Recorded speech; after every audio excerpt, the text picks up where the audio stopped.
میری بڑی بہن پارلر پر کام کرتی تھی۔ وہاں سے روزانہ وہ بہت سارے لال رنگ کے جوڑے لے کر آتی تھی اور ہر جوڑے کو ڈال کر دلہن بنتی تھی۔ مجھے بڑی حیرانگی ہوتی تھی، مگر وہ یہ بات اماں کو بتانے سے منع کرتی تھی۔ وہ جب بھی دلہن بنتی کمرے کو بند کر لیتی۔ ایک دن میں آپی کے پیچھے پیچھے پارلر گئی، وہاں جا کر میری جان نکل گئی۔ میری بڑی بہن کا تو پارلر میں بہت بڑا۔ میرا نام فائقہ ہے، میری عمر 18 سال ہے۔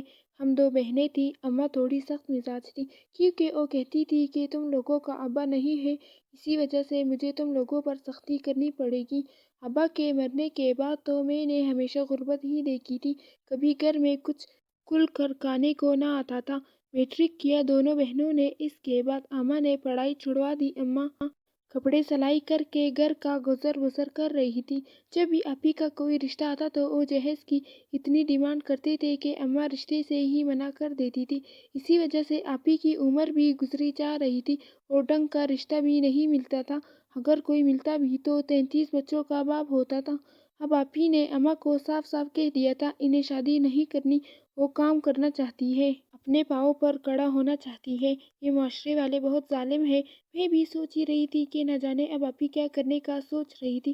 چند دن ہی گزر گئے۔ آپی صبح کے وقت کہیں جانے لگی۔ اماں نے پوچھا کہ وہ کہاں جا رہی ہے، تو آپی نے کہہ دیا کہ انہوں نے ایک پارلر پر جانا ہے، وہاں پر کام کرے گی۔ مجھے حیرت ہوئی، آپی کو تو اتنا کام پارلر کا نہیں آتا تھا، پھر آپی نے وہاں جا کر کیا کرنا تھا؟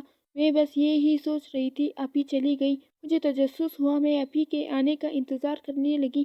یہ تو میں نے سن رکھا تھا، پارلر والے کام میں بہت پیسہ ہے، لیکن آپی کو کیا کام مل جانا تھا یا نہیں ملنا تھا؟ آپی شام کے وقت گھر آئی اور اماں کو بتانے لگی کہ انہیں کام مل گیا ہے، اب وہ اپنا جہیز بھی اکٹھا کر لیں گی۔ اماں نے کوئی بات نہ کی، کیونکہ اماں اس کے سامنے شرمندہ تھی، وہ اس کے لیے کچھ بھی نہیں کر پائی تھی۔ آپی نے اگلے دن سے کام پر جانا شروع کر دیا۔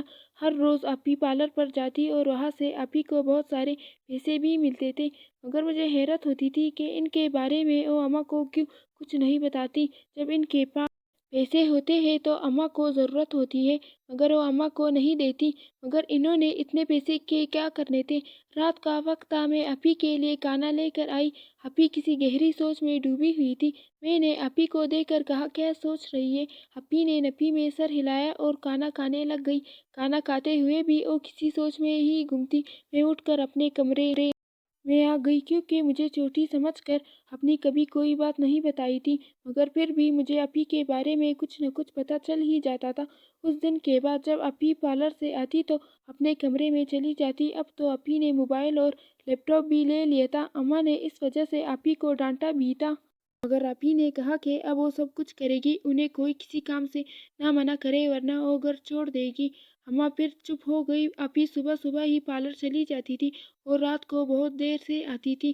جب آپی گھر آتی تو ان کے ہاتھ میں ایک شوپر ہوتا، وہ لے کر کمرے میں چلی جاتی تھی۔ ایک رات میں کمرے میں داخل ہوئی تو بیڈ پر لال رنگ کے جوڑے پڑے ہوئے تھے۔ میں نے حیرت سے دیکھ کر آپی سے پوچھا، یہ کس کے ہیں؟ انہوں نے ایک دم سے میرے ہاتھ میں سے پکڑ لیے اور کمرے سے جانے کا کہا۔ ان کا غصہ دیکھ کر میں کمرے سے باہر آ گئی۔ اس دن کے بعد ہر روز آپی کے پاس کپڑے ہوتے تھے۔ جب بھی آپی پارلر سے لے کر آتی، انہیں اپنے کمرے میں لے کر چلی جاتی اور کمرہ بند کر لیتی۔ ایک دن میں نے آپی سے کہا کہ میں اس بارے میں اماں کو بتا دوں گی، لیکن آپی نے مجھے منع کر دیا، اماں کو کچھ نہ بتاؤ۔ اس وجہ سے میں نے کچھ نہ بتایا، لیکن مجھے بہت عجیب سا لگتا تھا۔ اب تو میں اماں سے آپی کے بارے میں کوئی بات نہیں کرتی تھی۔ جب بھی بات کرتی اماں بھی ڈانٹ دیتی تھی اور آپی بھی۔ آج میں نے بھی سوچ لیا تھا، دیکھوں گی آپی آخر دروازہ بند کر کے لال رنگ کے جوڑوں کا کیا کرتی ہے۔ رات کے وقت میں آپی کے کمرے کی طرف گئی، مگر ان کو کمرہ اچھی طرح بند تھا، مجھ سے کھل نہ سکا۔ میں اپنے کمرے میں آ گئی۔ اگلے دن آپی جب پارلر پر جانے لگی تو میں نے اماں سے کہا، مجھے اپنی سہیلی کے گھر پر کسی ضروری کام سے جانا ہے۔ میں یہ کہہ کر آپی کے پیچھے چل گئی۔ کافی ٹائم بعد میں آپی کے پارلر پہنچی۔ وہاں جا کر جب میں نے دیکھا تو میرے ہوش اڑ گئے۔ میں کافی دیر وہاں ارد گرد دیکھتی رہی، کیونکہ وہاں پر تو آپی کا اپنا بھی بڑا سا پارلر تھا۔ آپی جو جوڑے گھر لاتی تھی، ان کپڑوں کو کچھ دلہنیں ڈال کر کھڑی ہوئی تھی۔ میں ہکا بکا دیکھ رہی تھی۔ تھوڑی دیر بعد میں واپس گھر آ گئی۔ اب میں آپی کا شدت سے انتظار کر رہی تھی۔ سوچ سے زیادہ آپی اوپر جا چکی تھی۔ مجھے تو بالکل یقین نہیں ہو رہا تھا رات کو جب اپی گھر آئی تو میں ان کے کمرے میں گئی۔ اپی مجھے دیکھ کر کہنے لگی، کیا ہوا ہے؟ ایسے مجھے کیوں دیکھ رہی ہو؟ میں نے اپی سے پوچھا، وہ پارلر آپ کا کیسے ہو گیا ہے؟ آپ تو وہاں پر کام کرتی ہے۔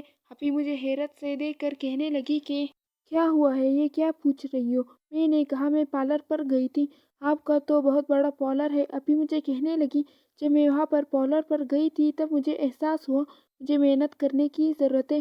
میں نے بہت محنت کی اور اس سے پارلر والی کو اتنا کام پسند آیا کہ اس نے مجھے اپنا پارٹنر بنا لیا۔ اب وہ اپنا پارلر میرے حوالے کر کے چلی گئی ہے اور وہ باہر کے ملک اور جو میں کپڑے گھر لاتی ہوں وہ ماڈلز کے ہوتے ہیں۔ اس وجہ سے پہلے میں دیکھتی ہوں ان پر میک اپ کیسے لگے گا، اسی وجہ سے ہی تو میرا سب کچھ اتنا پرفیکٹ ہوتا ہے۔ اپی کی بات سن کر مجھے بہت اچھا لگا۔ اس کے بعد ہم اچھے گھر میں شفٹ ہو گئے اور اپی کے لیے بہت سے رشتے بھی آنے لگ گئے، پر اپی نے کہا پہلے ہی میں اپنی بہن کو اپنے جیسا بناؤں گی پھر شادی کروں گی۔